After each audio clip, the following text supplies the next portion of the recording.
Olá, estamos no ar com o programa Vida Consciente, Reflexões para o Bem Viver. Estamos aqui hoje com uma proposta de fazermos uma reflexão sobre um tema muito delicado, que é a violência contra a mulher. E você é nosso convidado para participar desse nosso diálogo. Hoje nós iremos ter uma convidada muito especial, trabalhadora do Lex, colaboradora do Movimento Espírita e que também tem uma grande vivência nessa área no seu lado profissional. Ângela Carvalho, que é professora, que é psicóloga, que está fazendo um doutorado cujo tema é a questão da violência contra a mulher e os seus efeitos para a função materna. Então, um tema delicado, um tema que requer muito cuidado, um tema que requer de nós atenção, é um tema urgente, que está constantemente na mídia com os seus grandes impactos para as mulheres, para a sociedade de um modo geral, e especificamente para as mulheres. Por isso que esse tema é necessário. E nós iremos tratar aqui com a abordagem da doutrina espírita para nós.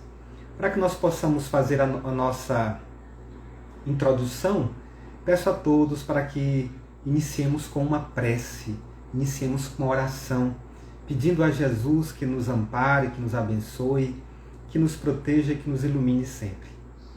Jesus amado, estamos mais uma vez aqui através das redes sociais do Lar Espírita Casa do Samaritano para um momento de interação com a comunidade virtual que acessa os veículos de comunicação das redes sociais, para um momento de estudo, para um momento de reflexão, hoje tratando de um dos temas delicados de nossa sociedade, um tema que ainda nos aprisiona, que nos mostra que ainda estamos presos ao barbarismo, à agressividade, que nos mostra que ainda estamos muito próximos da animalidade instintiva, que é a violência de um modo geral e especificamente a violência contra a mulher. Ajuda, Senhor, para que a nossa reunião, nosso estudo, nossa conversa seja proveitosa e que nós possamos extrair desse nosso momento oportunidades úteis de reflexão, de aprendizado, de crescimento, de evolução, para nós e para todas as pessoas que podem ser vítimas desse mal em nossa sociedade. Que o Senhor possa nos amparar e nos sustentar a todos, que assim seja. Bem, como eu falei, nós iremos contar hoje com a Ângela Carvalho, que já está aqui, e para o nosso estudo, para o nosso diálogo, aguardando aqui que a Ângela possa entrar na nossa live. Tema tão delicado. Ângela já está no ar. Olá, boa Seja muito noite. bem-vinda. Boa noite, seja muito bem-vinda. É uma alegria estar aqui com você, participando desse momento de interação, desse momento de reflexão, para tratar desse tema muito importante, que é a violência contra a mulher. Isso. Seja muito bem-vinda. Faça a sua saudação inicial, por favor. Tá. Então, boa noite, Marco. Boa noite a todos os colegas e seguidores que estão aqui nessa live. Eu quero agradecer à equipe do Lex, né, por essa oportunidade da gente estar aqui conversando sobre esse tema, que, como você já introduziu, é um tema muito importante para que a gente esteja debatendo, refletindo, né? Eu sou psicóloga, professora de psicologia da Universidade Estadual do Piauí, mas na minha vida pessoal sou espírita, né? Já aí desde 2003, 2004, dentro do movimento espírita e desses estudos, tá bom? Mas eu espero que hoje aqui a gente possa avançar um pouco e trazer iluminação para todos nós em relação a essa temática, né? Esse é o objetivo. Isso mesmo, Ângela. Você também é psicanalista, né? Sim. Você também está fazendo um doutorado cujo tema do estudo é a questão da violência contra a mulher e os impactos disso na função materna, né? Uhum, exatamente. Você, além de ter a vivência na área da psicologia, ainda está aprofundando especificamente nesse assunto, né? Exato. Pois Especificamente bem, nesse assunto. pois bem, lá no Evangelho segundo o Espiritismo, no capítulo 12, nós vamos encontrar uma passagem que fala sobre o duelo. Uhum, E lá naquela parte, tem uma parte, se fala que o duelo é um dos resquícios do barbarismo humano, uhum, uhum, resquícios da animalidade. uhum, Nós vamos falar hoje sobre um tema que, para mim, é um dos resquícios também muito forte, na verdade, muito presente da uhum, nossa animalidade, desse nosso lado animal, uhum. desse nosso lado bárbaro, Sim. mostrando ainda que ainda estamos muito atrasados no processo evolutivo, que é a Uhum, violência contra a mulher. E quando exato. se fala de violência, a gente não está falando somente da violência física, né? Eu Uhum, queria que você começasse falando para a gente o que é a violência de um modo geral, uhum, perpetrada contra a mulher, sim. especificamente, de como ela se manifesta, quais são os seus tipos, para a gente Uhum, fazer uma introdução sobre esse tema. sim, perfeito, Marco. Pegando esse gancho que você falou, dessa questão desses resquícios ainda de primitivismos no nosso psiquismo, né? Quem nos ajuda muito a pensar sobre isso, só a título também de sugestão para quem nos está assistindo, é a Joana de Ângeles, né? Que trabalha com a perspectiva do estudo da mente, né? A partir de um olhar espiritualista, né? E o quanto ela nos mostra que no nosso psiquismo ainda rudimentar, a gente ainda tem tantas pulsões agressivas, né? Tantas influências e resquícios mesmos de aspectos que precisam ser sublimados e que precisam ser transformados. Na verdade, nós estamos nesse processo evolutivo de encarnação para isso, mas indo diretamente para a questão da violência contra a mulher, né? A violência contra a mulher, ela é definida de uma maneira geral, né? Dentro, por exemplo, da própria lei Maria da Penha, que é a principal normativa, né, de punição em relação à violência contra a mulher, que é todo ato ou omissão, ação ou omissão, né, direcionada à mulher pelo fato de ser mulher, por exemplo, né, que traga um dano físico, que é a violência física, que normalmente é aquela que a gente logo consegue trazer à mente quando a gente pensa em violência, né? A violência psicológica, que é um tipo de violência que inclusive aparece como uma das que causam maiores traumas e sofrimentos psíquicos para as mulheres a longo prazo, mais do que a violência física propriamente dita, né? A violência moral, que se constitui enquanto todos os ataques e ações relacionados à calúnia, à injúria, à difamação dessa mulher, né? Você A poderia dar exemplo de como se manifesta essa violência psicológica e a moral? Sim, a violência psicológica, ela se caracteriza muitas vezes por meio de ameaças, né? Todas as ameaças, né? Ameaças do tipo, se você não fizer isso, eu vou te proibir, né? Eu vou te bater. Pode não chegar a fazer, mas as ameaças verbais, elas são constantes, né? É uma agressividade a nível verbal, certo? Mas que também afetam a autoestima dessa mulher, né? Assim, na minha pesquisa, nos atendimentos que eu venho realizando com mulheres aqui de Teresina que sofrem ou sofreram violência conjugal, doméstica conjugal, né? elas relatam que é muito doloroso esse processo de destruição da autoestima delas, né? Em que esse parceiro muitas vezes traz, e aí eu trazendo relatos dos atendimentos mesmo que eu faço, exemplos vivos, né? Que esse parceiro diz: você não vai conseguir mais ninguém, né? Você é horrorosa, você não é mulher para ninguém, ninguém vai te querer, não adianta tu me deixar, né? Então, esse tipo de ataque psicológico e verbal, ele está muito presente nas relações abusivas, tá? E eles desestabilizam muito emocionalmente essa mulher.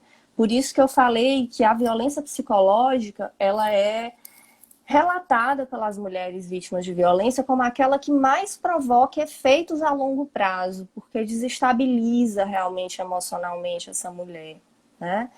Mas a própria questão da violência moral também, essa questão da difamação, da calúnia, da injúria, né?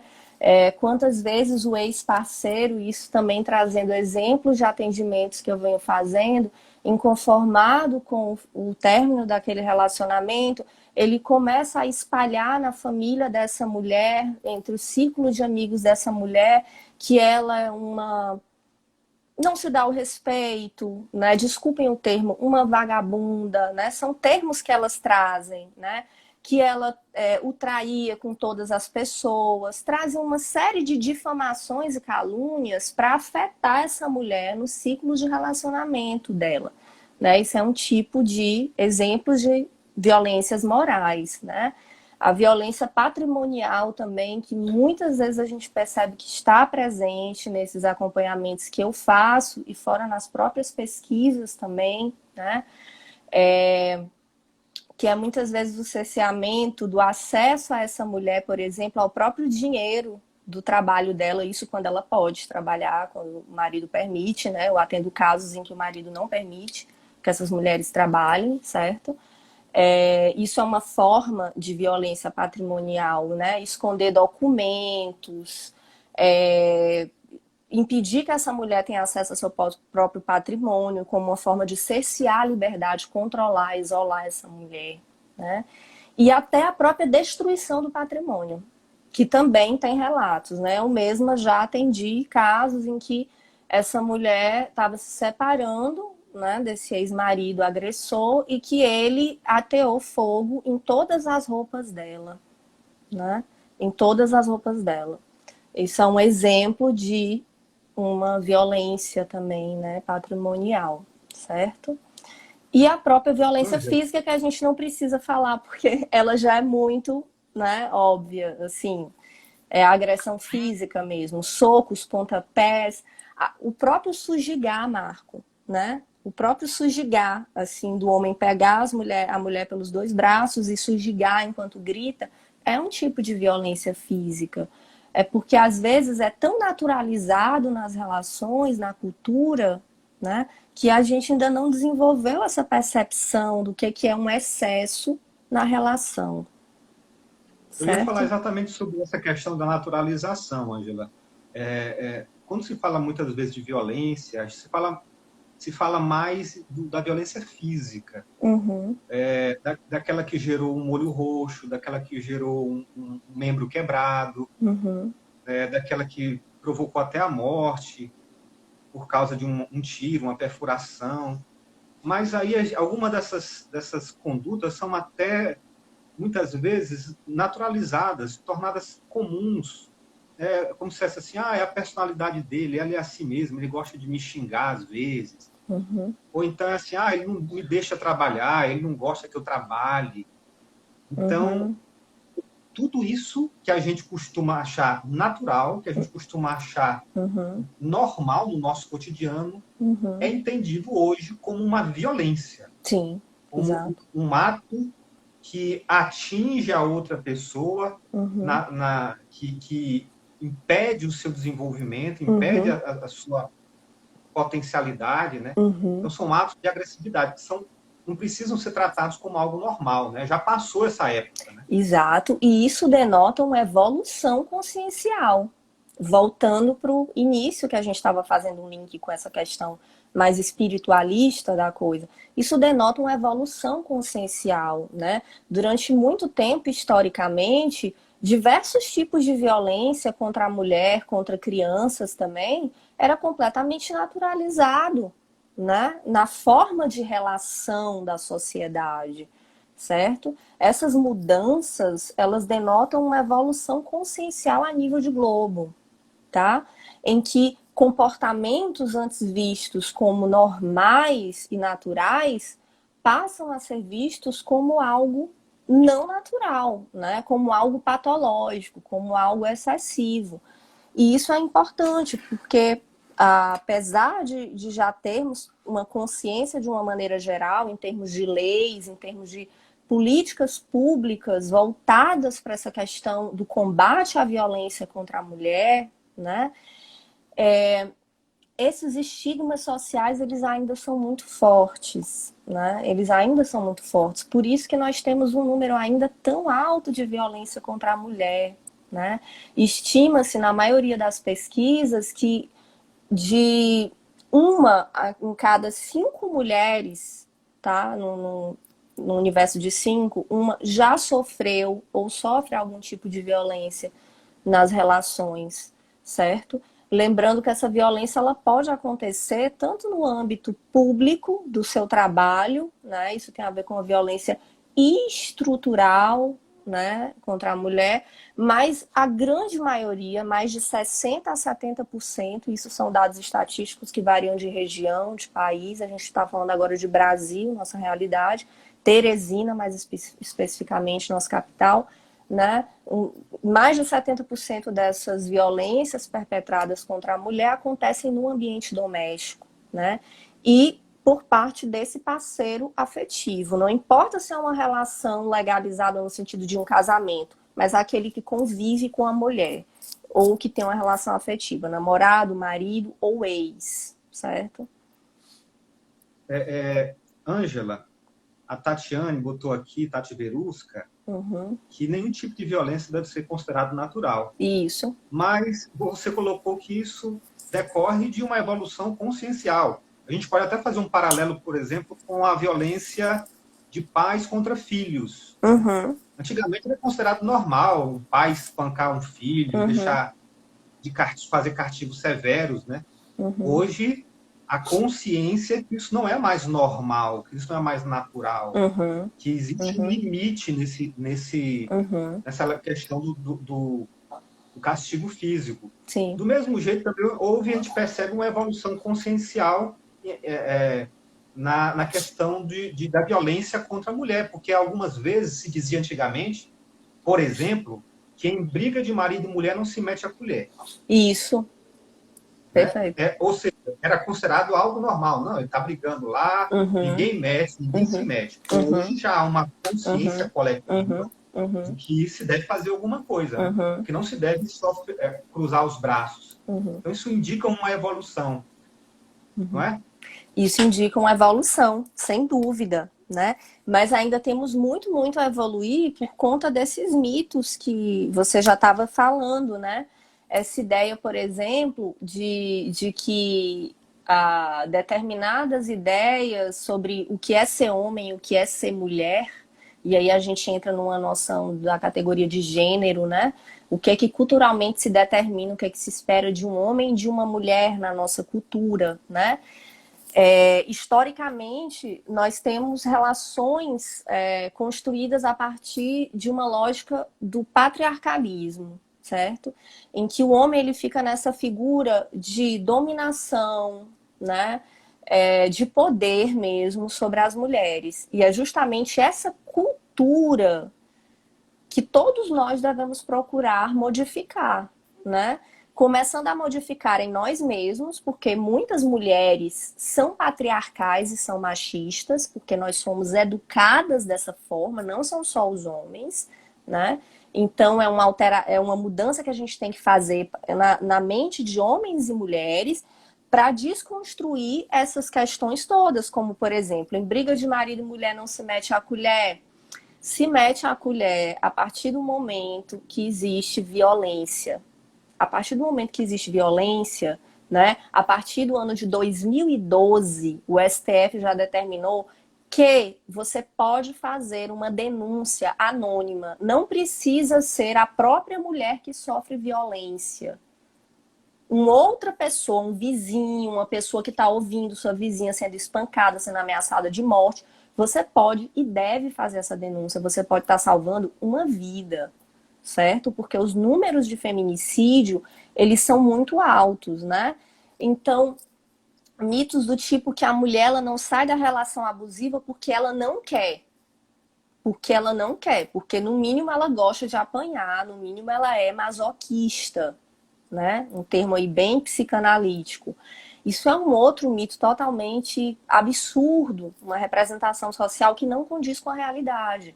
Quando você estuda a fundo, quando você se permite escutar e conhecer a realidade de mulheres que realmente vivenciam a violência, você vai perceber que existem vários fatores envolvidos aí para que essa mulher ela permaneça nessa relação abusiva, né? Desde a dependência financeira, muitas têm fatos de dependência financeira e quando envolve filhos, então, o medo de passar fome, o medo de não ter onde morar, o medo de deixar os filhos desabrigados, né? A própria dependência emocional que o ciclo de violência vai criando nessa mulher, porque esse homem, ele não, dificilmente, se ele violenta fisicamente, ele não violenta só fisicamente, ele violenta psicologicamente, cotidianamente, né? Então, ele diminui a autoestima dessa mulher, fragiliza, aumenta a insegurança, né? O medo de não ser capaz de lidar com a própria vida. Então, isso perpetua o ciclo de dependência emocional dessa mulher, tá? A própria história de vida pregressa dessa mulher, Marco, né? Que, assim, na minha pesquisa, essas mulheres que eu atendo, a grande maioria, quando a gente vai conhecer a história delas, e aí eu quero chamar a atenção de todo mundo, sempre que a gente conhecer alguém, que a gente escutar uma história, não importa o que seja, vamos lembrar que essa pessoa tem uma história de vida, né? E que a história de vida dela é importante para que a gente entenda o que está acontecendo com ela agora, tá? Então, essas mulheres, normalmente, elas têm histórias de vida de muito abuso já desde a infância, abusos físicos também por parte de outros homens da família, abusos às vezes até sexual, que é o outro tipo de violência que eu acho que quando a gente estava enumerando eu não falei, né? A sexual, que também está tipificada na Lei Maria da Penha, certo? E muitas vezes essas mulheres, essas que eu atendo, isso não é uma regra absoluta, eu estou falando que muitos casos acontecem, elas vivenciaram na sua casa, na sua família, padrões abusivos e violentos de relação entre os próprios pais, né? Então, é aquilo que você trouxe anteriormente. Essa mulher pensa, mas todo homem, às vezes tem homem que é assim, tem homem que é mais esquentado, né?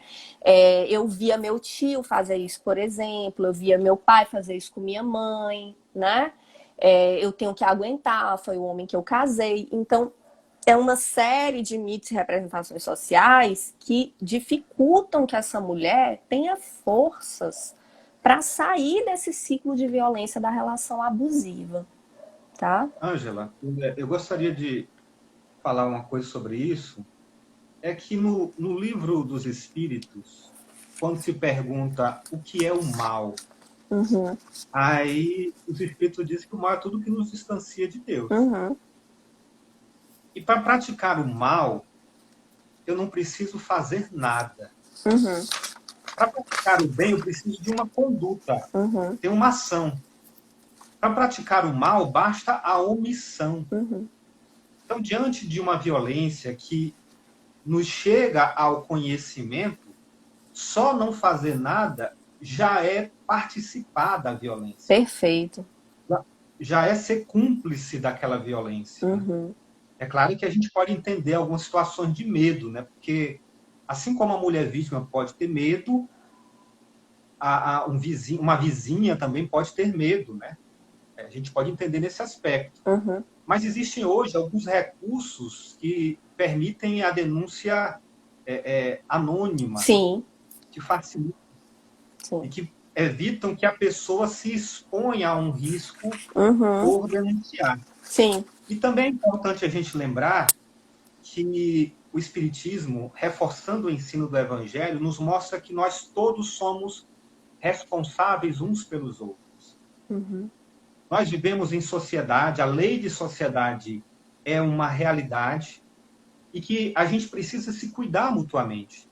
Então, aqueles que estão numa condição de fragilidade, eles precisam daqueles que estão numa condição um pouco mais confortável. Então, por tudo isso, a gente pode entender que a importância de trabalhar esse tema é principalmente porque todos somos responsáveis. Uhum. Nós somos responsáveis mutuamente pelo bem-estar uns dos outros. Você Sim, concorda? concordo plenamente, né? E isso só faz reforçar a ideia de que todos somos agentes transformadores da sociedade, enquanto homens e mulheres, né? Em todos os temas, mas especificamente na questão da violência contra a mulher, né? Ajudando a educar as nossas crianças, meninos e meninas, com base numa ética da igualdade entre as pessoas, independente da orientação sexual, do gênero dessa pessoa, né? O respeito à liberdade do outro acima de tudo, né? Porque o que a gente presencia nessas relações abusivas contra a mulher, né? É justamente um desrespeito absoluto à liberdade do outro.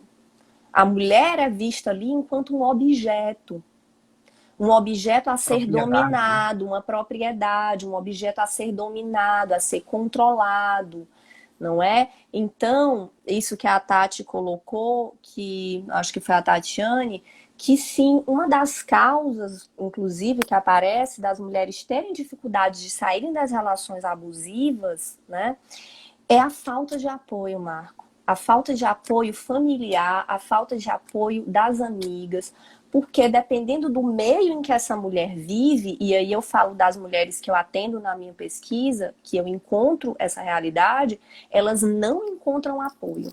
Elas não têm coragem nem de falar para a própria família, porque se falar, primeiro que elas se sentem muito envergonhadas. Isso é uma coisa que aparece em todas as pesquisas sobre essa temática, eu encontrei na minha. As mulheres que sofrem violência, elas têm vergonha, como se quem deveria ter uma vergonha e uma consciência era o agressor, né? Mas a mulher se identifica nesse ponto e sente vergonha. E aí ela não tem coragem de falar para a família, de pedir ajuda, porque muitas vezes o que vai acontecer é que essa família vai dizer, mas olha, seu marido, né, o pai dos seus filhos, se você se separar, vai ser muito pior para as crianças. Já pensou? Isso é um outro mito, tá, Marcos? Isso é um outro mito. Na psicologia, há muito tempo já se sabe que antes os pais separados e em paz do que os pais casados e ser um conflito sem fim. Aquilo é muito mais desestabilizador para os filhos, certo?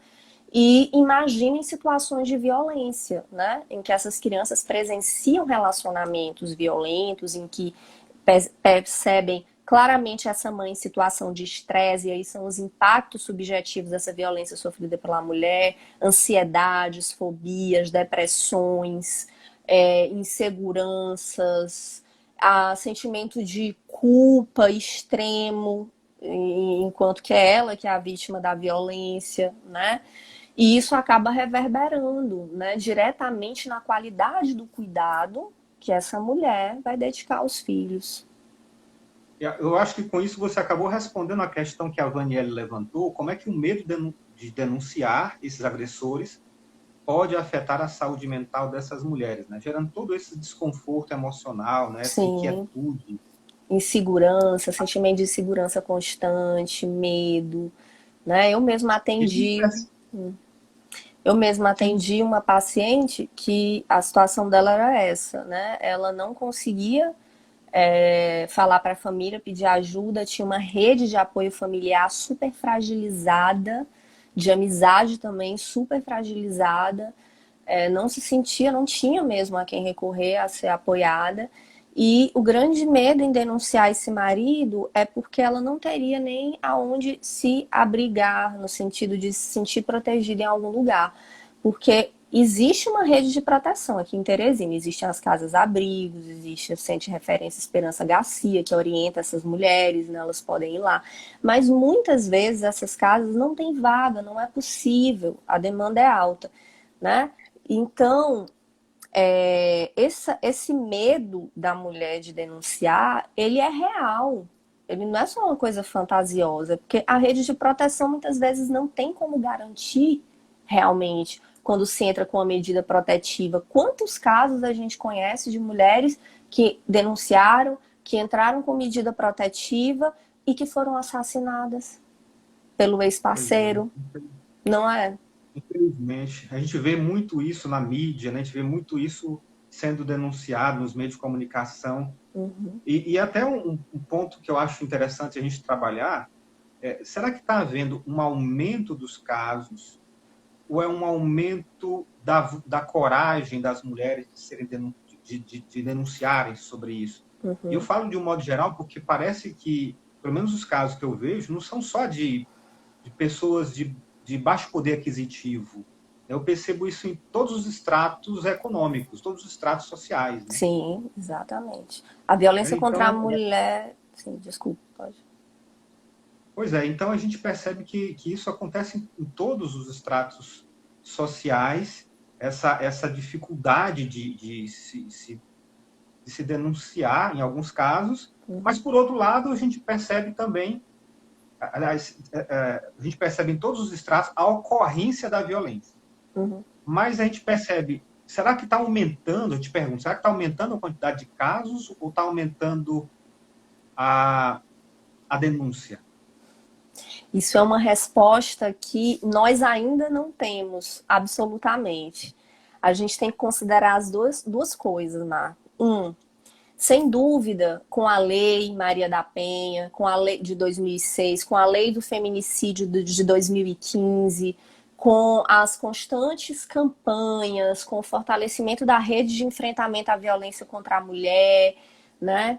Com o debate, com a divulgação, com a conscientização da população, com o aumento dos canais de denúncia anônimos, isso favorece muito o encorajamento para que essa mulher busque ajuda e, sem dúvida, está sendo sistematizado melhor esses dados do que anteriormente.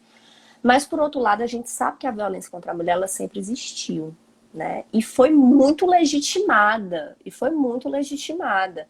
Então, o que acontece é que agora, né, isso realmente é tipificado em lei, isso é questionado a nível cultural, né? E os meios para que essas mulheres busquem ajuda estão mais acessíveis. E essas mulheres estão sendo mais empoderadas a isso, certo? Mas provavelmente somente com o tempo a gente vai conseguir avaliar numa distância necessária do fenômeno exatamente o que significa esses aumentos dos dados estatísticos. O que a gente sabe é que nesse período da pandemia houve um aumento em torno de 40% nos dados, nos níveis de denúncias feitos ao Disque Denúncia 180, né? Que é um número gratuito do governo federal, que as mulheres podem ligar, outra pessoa pode ligar, para fazer denúncia e pedir orientações, certo? Houve um aumento aí de 40% nesse período do isolamento. O que a gente considera que se deve ao fato de um nível de estresse maior para todo mundo, tanto para esse homem quanto para essa mulher. Foi difícil para todo mundo. Isso não justifica, isso explica. É diferente, não é? E o fato desse homem e dessa mulher estarem convivendo diuturnamente em casa, mais ainda, né? Então, essa violência ficou ali mais presente, mais intensa, tá? Talvez Isso até alguns outros aspectos sociais, como a perda do emprego, né? também, a Tenha insegurança, intensificado isso. perfeito. As Aí, instabilidades financeiras, né? como você falou, não justifica, mas explica, né? Uhum, Agora, tem um aspecto que eu gostaria de abordar com você, é que a gente está percebendo um aumento não só da violência, ou pelo menos da denúncia contra a mulher, mas parece que muitas vezes aqueles que se que se manifestam agressivos contra a mulher, eles também são agressivos contra homossexuais, eles são agressivos contra outros tipos de minorias, como preconceito racial. Parece que há ou será que eu estou errando? Quando há uma associação dessas violências, aquele que tem essa violência contra a mulher, ele também pode ter uma violência contra um gay, por exemplo. Sim. Pode acontecer, né? Porque, na verdade, não que seja a regra, mas sim pode estar presente muitas vezes. Até porque a violência, ela, na própria Lei Maria da Penha, ela já pode ser aplicada, inclusive, a mulheres trans, né? Ou seja, aqueles que, independente do corpo biológico, se identificam com o gênero feminino e que, por isso, também entram no rol de serem agredidos por conta da misoginia social, né? Que tem a ver com todo esse preconceito em relação ao que é a mulher, ao que é o feminino, né? Não importa se é uma mulher do corpo biológico, mas também uma mulher trans. A própria lei, em alguns, né, em algumas situações já considera dessa forma. Mas isso pode estar presente, Marco. Isso pode estar presente, inclusive porque isso pode denotar um traço de dificuldade mesmo dessa pessoa, dessa consciência, desse espírito, em lidar com a diferença, né? Em ser tolerante, né? Em ser tolerante, em respeitar a diferença, aquilo que é diferente dele, e que tem a ver com toda a questão do machismo também, né? Do machismo, que acaba aí entrando no rol as mulheres, né? Os homossexuais, enquanto alvo dessa dominação, dessa Tem um outro violência. aspecto, Ângelo, que eu acho interessante abordar, é que parece que muitas vezes o homem, quando é agressivo com a mulher, parece que muito mais, além daquele aspecto de dominar, como você falou, de tratar a mulher como um objeto, como algo que pode ser manipulado, também pode ser que haja um outro aspecto de uma insegurança escondida que ele tenha, né? E aí ele tenta disfarçar essa insegurança com a agressividade, né? Ele tem o ciúme, ele tem a questão da possessividade, não quer ver a mulher andando com uma roupa que ela vai se insinuar para os outros. Isso pode indicar também esse outro aspecto, né? Uma insegurança muito forte dele, né? É o que a gente pode chamar de masculinidades frágeis, né? É uma masculinidade frágil desse homem. E sem dúvida, né, já existem estudos, e como é importante os estudos voltados também para os homens. Porque não adianta só também a gente, no caso, punir. A punição é necessária, porque no grau evolutivo que a gente se encontra, é necessária uma lei humana para punir, para as pessoas começarem a acordar de que aquilo não pode, né? Crianças espirituais nesse sentido. Mas é preciso também uma mudança de cultura na cabeça desses homens, né? Trabalhar esses aspectos psicológicos, pessoais, da história de vida deles, né? Que tem a ver com essas fragilidades, com essa própria forma como ele organizou a sua relação, sua forma de se vincular com o feminino e com a mulher, né? Mas sem esquecer que existem determinantes aí socioculturais muito fortes, né, para todos os homens. A Tati até quer saber, a Tati Verusca, se esses homens têm algum tipo de distúrbio psicológico. Não necessariamente. O distúrbio é mais social mesmo, da nossa sociedade, sabe?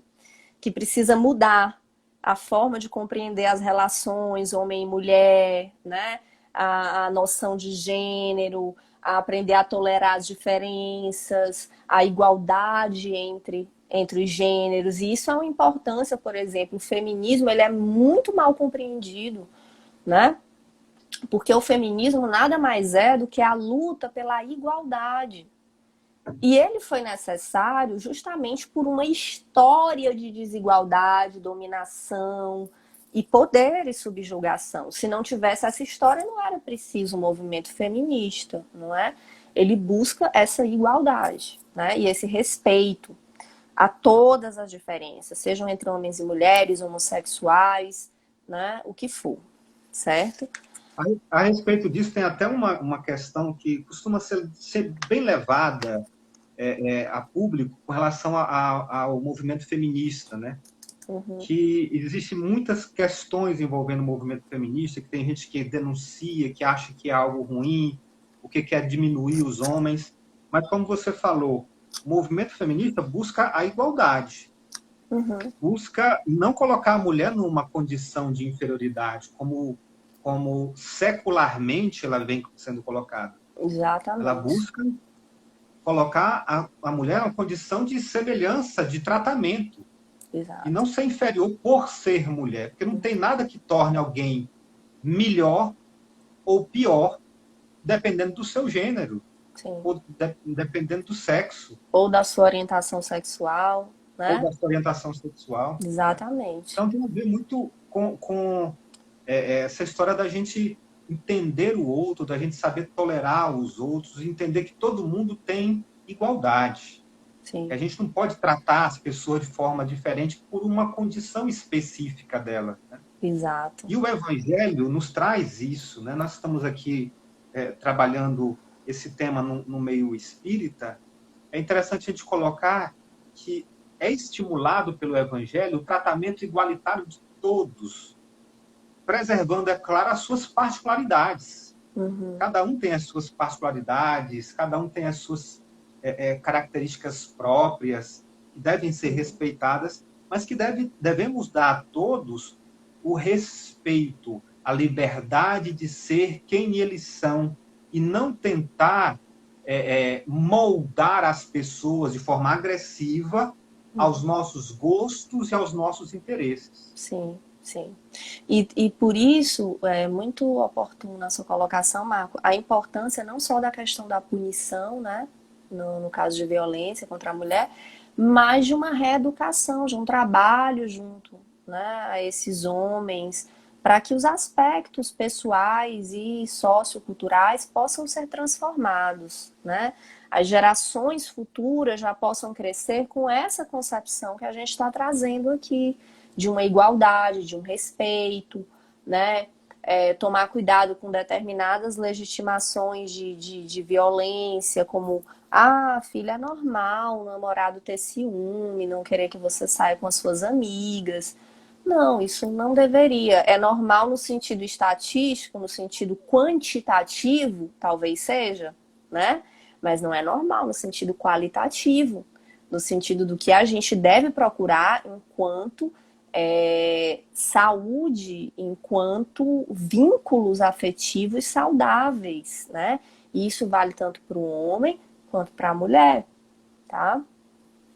A Adassa, ela colocou aqui que algumas vítimas de agressão têm receio de realizar a denúncia do seu companheiro por estarem envolvidas emocionalmente, Sim, é a questão da dependência emocional. não quererem prejudicá-los. Como trabalhar esse conflito interior? Não é? Eu Sim. penso, antes de você entrar, eu penso que isso deve ser estimulado em todos os relacionamentos, não só um relacionamento de casal, relacionamento romântico, mas relacionamento pai e filho, relacionamento de Uhum, amizade. A gente tem que evitar as dependências emocionais, né? uhum, uhum, E sim. no caso específico aqui, a gente percebe que essa relação de dependência, Uhum, de achar que precisa do outro, evita uhum. a denúncia, não é? Sim, sem dúvida. É a questão mesmo da ambivalência afetiva que está presente nas relações. Todas as relações, em algumas no nível mais patológico, certo? Essa dependência afetiva, ela claro que vai depender da história de vida dessa mulher, como eu vinha falando, certo? Então, quanto uma base mais frágil na vida emocional dessa mulher, na história de vida dela, a forma como esses vínculos se construíram com as figuras primeiras, né, da vida dela, mas essa mulher pode apresentar um tipo de dependência emocional, uma dificuldade de ter forças, né? De ter autoestima, de encontrar recursos psíquicos para sair de relações abusivas, né? Isso a gente também tem que considerar. Como a gente pode trabalhar, Dácia? É por isso que as equipes que atendem mulheres vítimas de violência, elas são multiprofissionais. Elas têm que ser compostas não só por advogados, né, pelas pessoas do direito, para orientar em relação a leis e tudo, mas assistentes sociais também e psicólogos, né? Porque aí é onde numa escuta qualificada, que é isso que eu estou fazendo na minha pesquisa, a gente tenta trabalhar com essa mulher uma ressignificação da própria história de vida dela, né, desse vínculo dela com esse homem agressor, dos mecanismos internos que vêm dificultando que ela consiga sair, né, dessa relação abusiva. Pois é, no Evangelho, aliás, no Livro dos Espíritos, Kardec quis saber como é que a gente pode se libertar dos arrastamentos do mal e começar a encontrar a felicidade desde essa vida. E os Espíritos responderam: conhece-te a ti mesmo. E eu acho que isso serve também para essa questão da dependência e da conquista da autoestima, né? A gente precisa se conhecer os nossos valores, as nossas potencialidades. Somos filhos de Deus, não fomos criados para ficarmos submissos a ninguém. Sim. Nós somos criados para viver em comunidade, em solidariedade, Sim. em comunhão, não em submissão. Então a gente tem que conhecer os nossos valores e as nossas potencialidades, né? Exatamente. Eu acho que essa passagem encaixa bem aí. Se encaixa bem, né? A própria questão da Joana de Ângeles, que eu falei no início, né, como uma autora magnífica do campo da psicologia, da psicanálise, né, da psicologia profunda dentro do espiritismo, o quanto ela nos ajuda a pensar essa importância do autoconhecimento. E por isso que eu falei a questão da terapia, né, que o atendimento a essa mulher deve ser multiprofissional. Deve ter também esse lugar para que o que é o espaço da terapia, se não o espaço onde esse sujeito ele vai escutar ele próprio, né? Nesse caminho de tentar se autodescobrir, de tentar entender quais são os aspectos nele, quais são os traumas, quais são as experiências passadas, os sintomas que estão ali provocando sofrimento na vida dele, né? Ou no caso de uma permanência numa relação abusiva, que estão dificultando ou impedindo, em casos de dependência emocional, que essa mulher coloque um fim, né, a essa relação abusiva, no sentido de conseguir retomar a sua vida, né, sem aquele parceiro agressor, tá?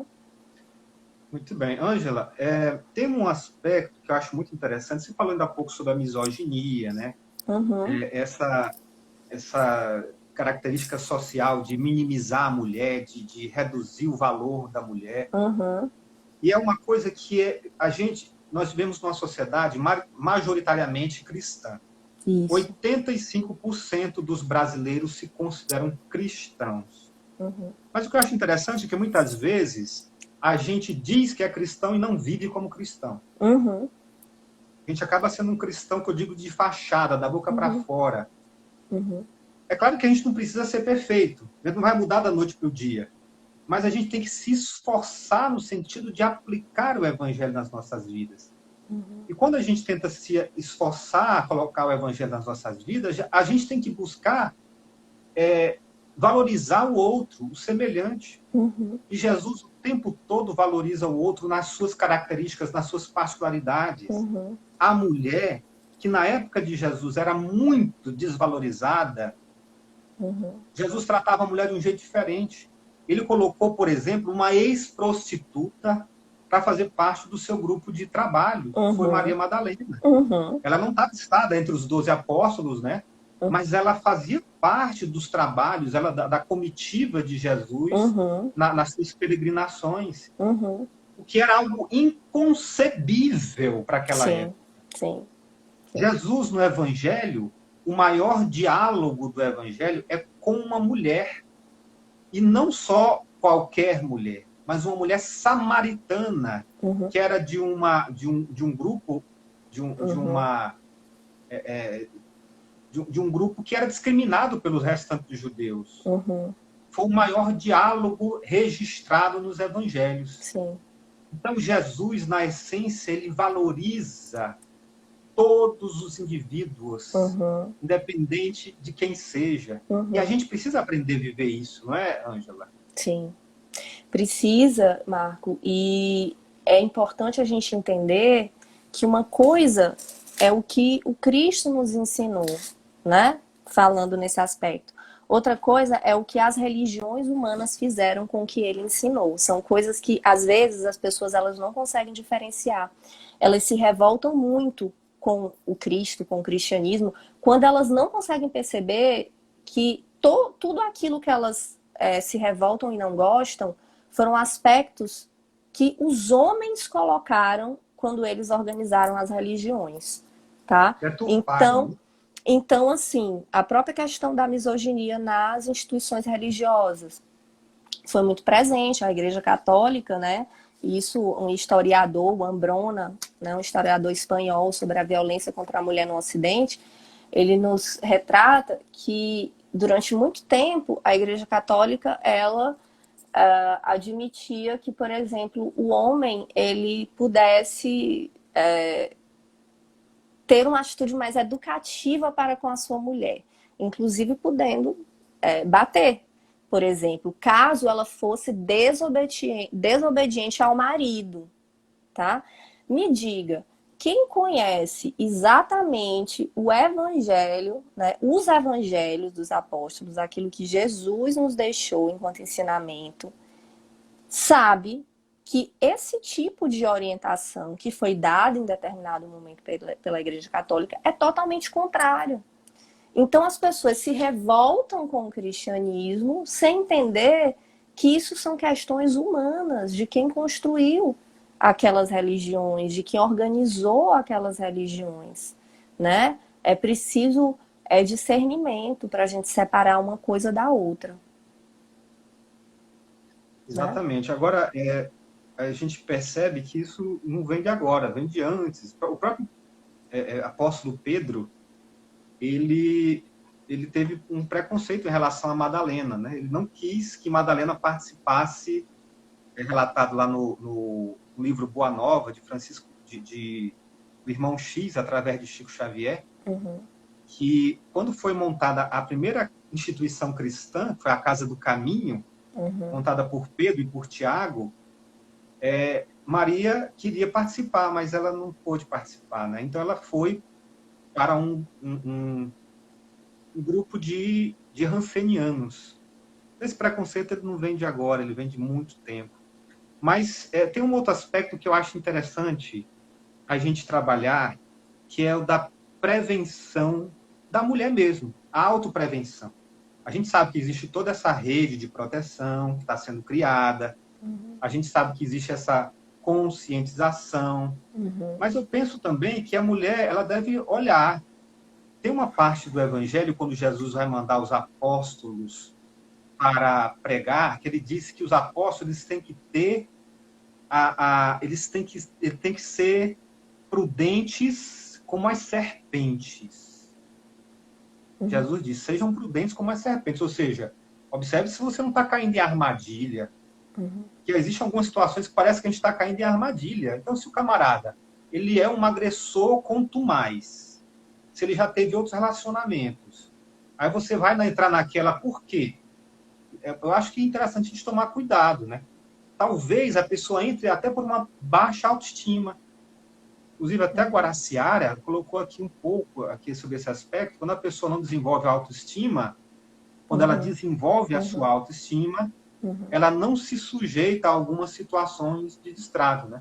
Sim. Então, se eu perceber que ele está... Agora, lembrando que a gente tem sempre que olhar a fundo as histórias, né? A gente às vezes pega só elementos externos e acha que já pode fazer um julgamento em relação àquilo. Muitas vezes essas mulheres elas não sabem desse histórico desse homem, né? E esse homem se apresenta no início dessa relação extremamente cuidadoso, amoroso, atencioso, né? Que é inclusive o ciclo da violência que a gente percebe, é o momento aumento de tensão, quando tem um ciclo de violência, depois a violência propriamente dita, e depois um ciclo de rosas, de amor, de carinho. Mas voltando para esse aspecto, é muito fácil a gente julgar uma mulher que entrou numa relação abusiva e pensar, nossa, mas como ela não percebeu isso? Gente, quando a gente está envolvido afetivamente, né, o nosso crivo, ele fica alterado, né? A não ser que a gente seja psicopata. Os psicopatas, eles não costumam ter afeto, né? Eles têm só o raciocínio. Quando você não tem esse aspecto, você sim pode cair por N questões. Né? Naquele envolvimento afetivo, a pessoa ela se apresenta inicialmente de outra forma. Então, vamos tomar cuidado para não cairmos na culpabilização da mulher, né? Que às vezes as próprias mulheres fazem entre si. E isso é uma coisa que só isola as mulheres, né? Elas têm menos coragem de procurar ajuda com as amigas, com as outras, entende? Porque essa cultura patriarcal e machista faz com que as próprias mulheres digam, mulher, mas como que tu nunca percebeu, né? Tu nunca ouviu falar tal história? Não, às vezes a pessoa que se envolve é a última que sabe mesmo. Todo mundo sabe, menos aquela pessoa, né? Entendi. Então, menos Agora, julgamento e mais empatia.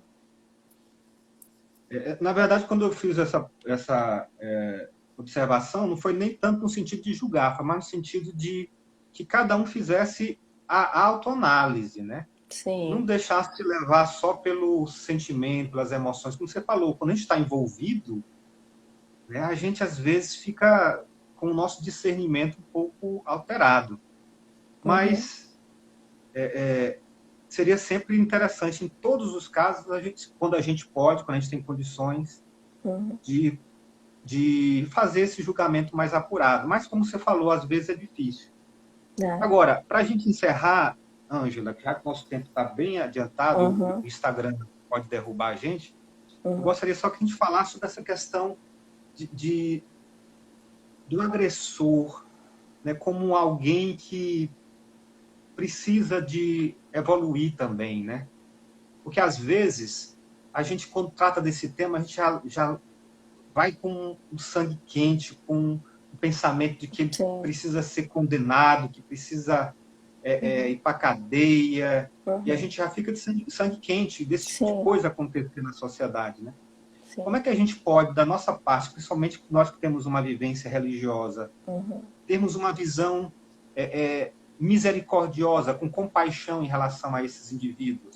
Não, eu diria, Marco, que as próprias políticas públicas, né, a própria lei Maria da Penha, né, já trabalham com a noção de que não basta apenas punir, né, é preciso modificar uma cultura, é preciso modificar uma forma de relação que esse homem tem, uma forma de ver a mulher, porque a gente tem que modificar é, toda uma forma de relação, não é só punir. É a mesma coisa para qualquer outro tipo de ato infracional. Não adianta só punir, você tem que ressocializar. Essa não é a grande questão da nossa sociedade? Na violência doméstica contra a mulher não é diferente, né? E aí a gente pode auxiliar, eu vinha falando, desconstruindo todos esses mitos, estigmas em relação à violência contra a mulher. A gente conversou alguns deles aqui na live. Aprendendo a ter mais empatia e julgar menos, entender o contexto das coisas, para que as mulheres se sintam mais apoiadas entre si, né? E diminua muito esse julgamento, esse isolamento. É, Debater, discutir, que é isso que o Lex está propondo. Parabéns à equipe do Lex que se propôs a trazer esse assunto aí para a pauta. É importante falar, pensar, refletir. Educação a nível de escolas com as crianças, né?